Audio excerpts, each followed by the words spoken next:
Train इतनी over crowded है कि लोग टॉयलेट्स में ट्रैवल कर रहे हैं, लेकिन वॉर रुकवा दी पापा। वंदे भारत को हरी झंडी दिखाकर रेलवेज की बाकी सारी प्रॉब्लम्स छुपाई जा रही हैं, लेकिन वॉर रुकवा दी पापा। गरीबों साथियों, आपने देखा हमारे मुल्क में किस तरह से रेल दुर्घटनाएं बढ़ती हुई चली जा रही हैं, लेकिन इसकी जवाबदेहिता कोई तय नहीं हो रही कि कौन आखिर जवाबदेह है। हमारे मुल्क के जो यशस्वी प्रधानमंत्री हर जगह पर उद्घाटन करने पहुंच जाते हैं, छोटी चीज का क्रेडिट खुद ले लेते हैं और अपने लिए किस तरह की वीडियोस बनवा देते हैं कि वॉर रुकवा दी पापा जो बन जाते हैं, वो किस तरह से खामोश बैठे हुए हैं, इस पर कोई प्रतिक्रिया नहीं दे रहे हैं कि किस तरह से जो दुर्घटनाएं हो रही हैं इनका क्रेडिट कौन लेगा। लीजिए ना क्रेडिट साहब, अब क्यों नहीं ले रहे हैं।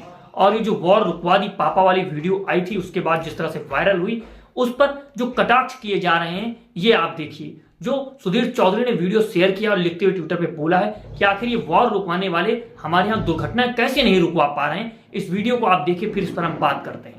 इंडियन रेलवेज में खुद के देश के सीनियर सिटीजन्स का कंसेशन छीन लिया था, लेकिन वॉर रुकवा दी पापा। रोजाना चलती ट्रेन इतनी ओवर क्राउडेड है कि लोग टॉयलेट्स में ट्रैवल कर रहे हैं, लेकिन वॉर रुकवा दी पापा। वंदे भारत को हरी झंडी दिखाकर रेलवेज की बाकी सारी प्रॉब्लम्स छुपाई जा रही हैं, लेकिन वॉर रुकवा दी पापा। गरीबों के जनरल कंपार्टमेंट दिन प्रतिदिन कम होते जा रहे हैं अपने खुद के देश के, लेकिन दूसरे की देश की वॉर रुकवा दी पापा। घाट कोपर की होर्डिंग गिरती दिख नहीं रही है, गाजा की वॉर रुकवाएंगे साहब। रेलवेज में ना केवल वैकेंसीज और जॉब्स कम करी हैं, लेकिन जो थी उनके भी इंटरव्यू पेपर वेपर किसी ना किसी प्रोसीजर में प्रॉब्लम आ रही है, लेकिन वॉर रुकवा दी पापा।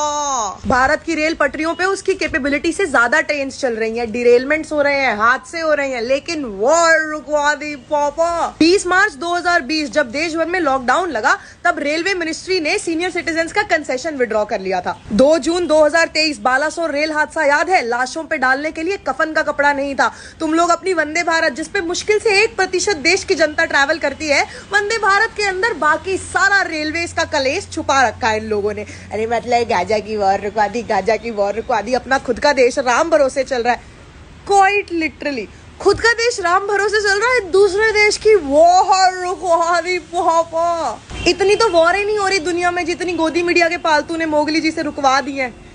आपने वीडियो देखी कि उन्होंने किस तरह से एक एक चीजों को बताया और गिनाया है कि किस तरह से बताया जा रहा था कि पापा ने वॉर रुकवा दी, लेकिन जो दुर्घटनाएं हो रही हैं उनको नहीं रुका पा रहे हैं।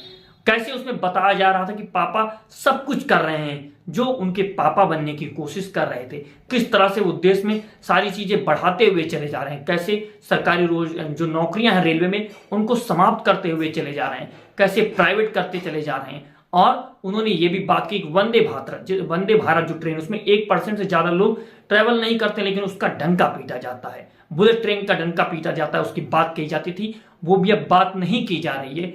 आप आसान शब्दों में समझिए कि किस तरह से हर चीज का क्रेडिट लेने वाले इंसान अगर कोई दुर्घटना होती है तो उसका क्रेडिट नहीं ले पाते हैं।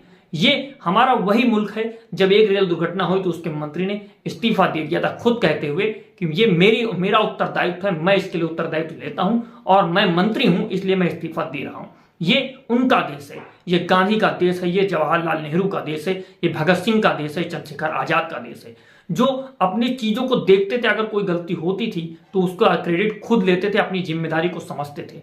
लेकिन इस देश को किस मुकाम पर भी लाके खड़ा करा जा रहा है कि हर छोटी सी छोटी चीज का क्रेडिट तो खुद ले लेना है, छोटी सी छोटी चीजों का उद्घाटन तो खुद करना है, लेकिन अगर कोई दुर्घटना होती तो उस पर चुप्पी साध लेनी है। जो वॉर रुकवाने की बात करते थे वो भी अब कुछ बोल नहीं रहे हैं। वॉर रुकवाने वाला किस तरह से वो ट्रोल किए जा रहे हैं, इस बात को आप समझिए। साथियों, ये जो हिंदू मुस्लिम बीच में करने की कोशिश कर रहे थे, सांप्रदायिकता की राजनीति को फैलाने की कोशिश कर रहे थे, सांप्रदायिक सौहार्द को बिगाड़ने की कोशिश कर रहे थे, उसमें एक मिसाल आपके सामने मैं प्रस्तुत करूंगा कि ये जो दुर्घटना हुई इसमें भी एक मिसाल हमारी गंगा जमुनी जो तहजीब है वो भी देखने को मिलती है। क्या होता है जब 8:30 बजे हादसा होता है पश्चिम बंगाल में, तो बकरीद जो ईद की नमाज थी वो चल रही थी, उसके बाद जैसे ही हादसा होता है वहां से जो आवाज आती है तो ईदगाह में नमाज हो रही थी, वहां से लोग भागते हुए जाते हैं अपनी नमाज पढ़ने के बाद तुरंत और उन लोगों को बचाते हैं, हॉस्पिटल पहुंचाते हैं। किस तरह से ये दिखाता है कि ये गंगा जमुनी तहजीब है। जिस समुदाय के ऊपर आप ठप्पा लगा रहे थे कि ये लोग तो अधिक जनसंख्या वाले लोग हैं, इनके बच्चे ज्यादा हैं, इनके मंगलसूत्र आपको छीन करके दे दिए जाएंगे आपके, ये चीजें इस तरह के बयान आप वोट पाने के लिए कह रहे थे, किस तरह से सांप्रदायिक सौहार्द को बिगाड़ने की कोशिश कर रहे थे। ये वही हिंदुस्तान के लोग हैं, ये वही समुदाय है जो आज के साथ लोगों के साथ पीठ से हाथ मिलाकर के खड़े हुए हैं। हाथों में हाथ डाल करके खड़े हुए हैं, दिल से दिल मिला करके खड़े हुए हैं। जब इस तरह की दुर्घटनाएं होती हैं तो हम सभी को साथ होना चाहिए और अपने देश के लिए लड़ना चाहिए और बोलना चाहिए, क्योंकि यदि हम साथ नहीं होंगे तो नेता और नगरीय वाले लोग इसी तरह से आपस में हम लोग को बांटने का कार्य करेंगे और अपनी सत्ता की रोटी सेकेंगे। ये बात आपको और हमें समझनी चाहिए। साथियों, आप देख रहे हैं दो बोल न्यूज, मैं आमिर खान आजाद। हमारी कोशिश रहती है कि हम सही बातों को आप तक पहुंचाएं और जो गोदी मीडिया का एक अलग तरीके से रूपरेखा प्रस्तुत की जाती है उसको भी एक्सपोज करें। उसके गलत तथ्य जो आपके सामने प्रस्तुत करते हैं, समाज में जहर घोलने का कार्य करते हैं, उसको भी हम आपके सामने रखें आईने की तरह। तो साथियों, बने रहिए हमारे साथ। आप हमारे व्हाट्सएप चैनल को भी ज्वाइन कीजिए, दो बोल न्यूज, जिसकी लिंक नीचे दी गई है डिस्क्रिप्शन में, और चैनल को ज्यादा से ज्यादा सब्सक्राइब कीजिए साथियों, क्योंकि आपका एक शेयर और आपके एक सब्सक्राइब हमें ताकत देता है अपनी आवाज को बुलंद रखने का। जय हिंद, जय भारत।